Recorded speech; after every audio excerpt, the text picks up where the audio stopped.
All right, how we doing, everyone? Back. Haven't done one of these live. Just me talking to you on the other end. If you are watching this, hopefully you are.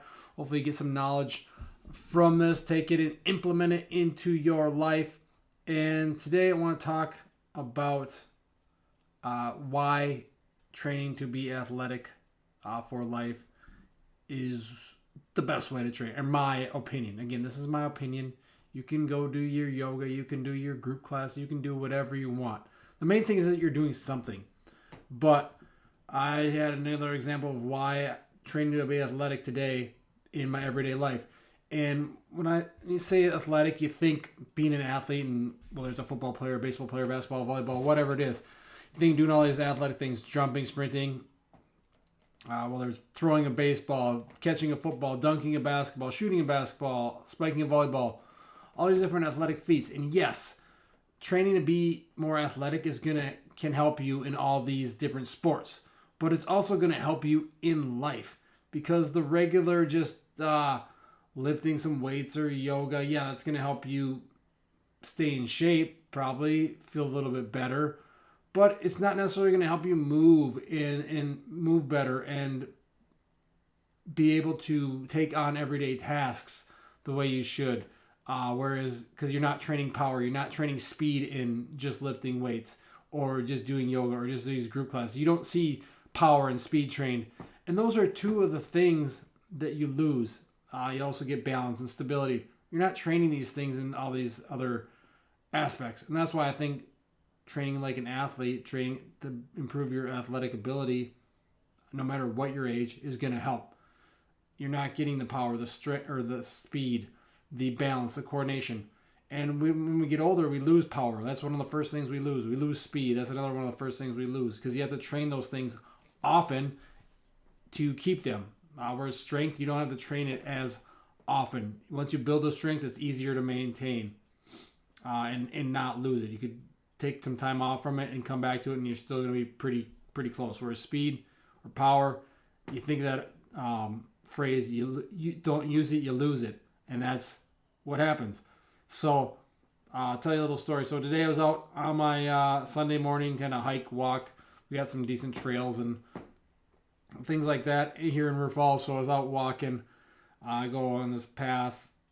It's uphill, downhill. Yesterday we got a bunch of snow, probably about a foot of snow. I think, what day was that? Tuesday night, Wednesday, something like that. And it got warmer yesterday, so everything's starting to melt. But then overnight it froze. So I was going down the hill. I was worried about it because the path leading up to this hill was pretty slick because it was icy. So I'm like, should I even try going down it? But I got to the hill. That was fine, going down the hill. Then up and down and into another path. So I almost fell a few times. But I was trying to go, and that's one thing that helps is you slip, you fall, and you're able to catch yourself. That balance, those reflexes that you train when you're training to be athletic. Whereas if you're just sitting on the couch, you're not doing anything, or you're just doing some group class or strength powerlifting, you're not going to have these reflexes. You're not going to have the neurological system to be able to drop and catch yourself. Because you don't use it, you lose it. Then you fall, you slip, you fall, you hit your butt.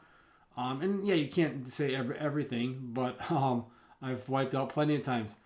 But in just these cases where you're able to catch yourself, or you find yourself in a weird position, like the splits, or legs are coming out from under you, and you're able to catch yourself. But then I was going up the hill, and it was just sheer ice.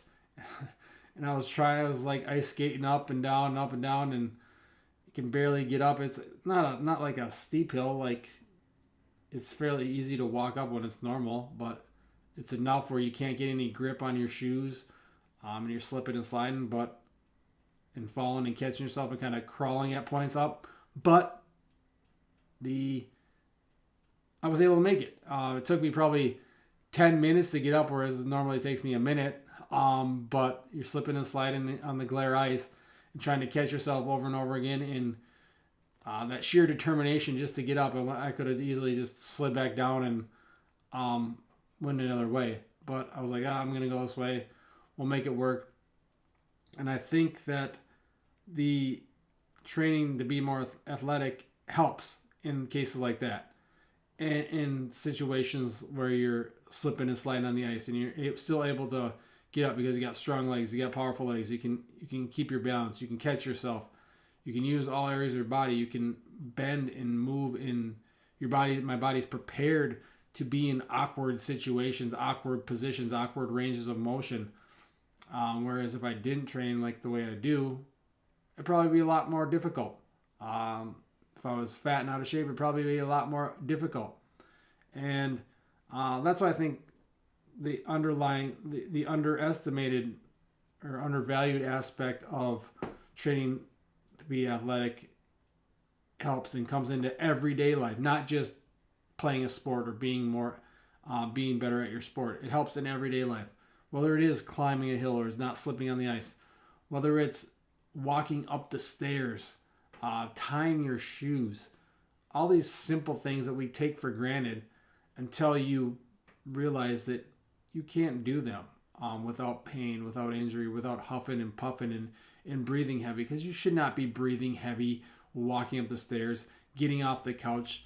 You should be able to get on and off the toilet to take a dump without pain and without energy, without having to like a rail to grab on or having to grab onto the sink or whatever's next to it and pull yourself up, or yank on the railing when you're climbing the stairs. You shouldn't have to do that. You shouldn't have to worry about losing balance going down the stairs or going down a hill or bending over to pick up your kid or something off the floor or tie your shoes. These are just everyday things that people who don't train and don't do anything, don't exercise, they suffer from. I've worked with plenty of them who have said, "Oh, I'm just tying my shoes is easier," or just I'm not out of breath climbing the stairs. And everyone's so engulfed in losing weight. Yeah, that's a great thing. You should want to lose some weight, especially if you're fat and overweight and obese. Like 70% of I think it's our country, maybe it's the world, but probably our country, because we're a fat, embarrassing country in that aspect. Because I was part of it. I know how it goes. I was fat and overweight, and it's not fun. You don't like what you see in the mirror. You're not able to do everything in life, and that's not just sports. And that's one thing. Yeah, you should. I want to be able to play sports and do athletic things for the rest of my life. That's part of why I do it. But I also want to be able to do everything in life too that I enjoy.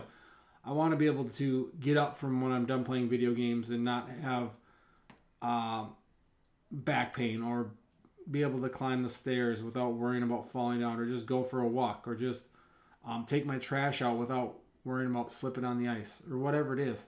All these simple things, again, that we take for granted, that you do every day, but you don't realize how much easier these things can feel when you're moving like a human being is supposed to, when you have the power and your speed in the neurological system and the reflexes to be able to function properly and know what feeling good actually feels like. Because most of us are so stuck in all these poor habits that we've built and this poor lifestyle that we have, that you don't know what feeling good actually is. And yes, training and sleep, or nutrition and sleep, are probably more important than the training part. But the training part is usually the fun part. Or especially train like an athlete, where you get to do different things. You're jumping, you're sprinting, you're rolling, you're crawling, you're climbing, you're hanging, you're throwing. Not just lifting, that's part of it, but not just lifting. So you're doing all this other stuff. You're playing games and having fun doing it and making it more enjoyable. And then that translates, because you're feeling good, you're looking good. Excuse me, you're moving better. And then everything else in your life gets easier. The washing the dishes, the cleaning the house, playing with the kids, chasing your grandkids around, whatever it is, those things become easier because you are preparing your body, your joints, your ligaments, your muscles, your bones, everything for these things, because you're doing something hard in your training. Your training is exceeding your life's expectations. So once you do these things, that stuff just becomes easy, and it's nothing to you, because your body is prepared through the training it hard, putting it through putting through the work and doing the work, putting it in different positions, putting it in different ranges of motion, lifting heavy, moving fast, moving slow, doing challenge, getting out of your comfort zone and doing things. Maybe it's doing a somersault or a cartwheel or climbing something. These things are putting your body in awkward and strange and challenging positions, so you are able to so when these things come up in real life, when you slip and fall and you catch yourself in some weird position, you're like, oh, that was nothing. I have been in positions worse than that. So your body is prepared. It helps in that regard. So again, we don't always need to I don't know what I was going to say there, but training like an athlete, training to be more athletic, training speed, including speed and power training in your training is going to help you, not just in a sport. Yes, it can help you jump higher, throw harder, run faster for your sport, but those things can help you in real life too. Just make everything else, your everyday life, easier, and you're not worried about these simple things that you shouldn't have to worry about. These are things we all have to do. You shouldn't have to worry about them. Worry about getting hurt doing them, or falling, walking up the stairs, or whatever these daily tasks are. Being out of breath, cleaning the house. That's just stuff we do as humans, and it should be easy. And if you train your body, train hard, train smart, do the things, challenge yourself, these things are going to be simple. You're going to feel good, you're going to look good, you're going to move good. And that's what you should really want to do. So that's what I have for you today, guys. Thanks for watching. Let me know if you have any questions on this, and be athletic for life. Sorry. Have a great day, guys.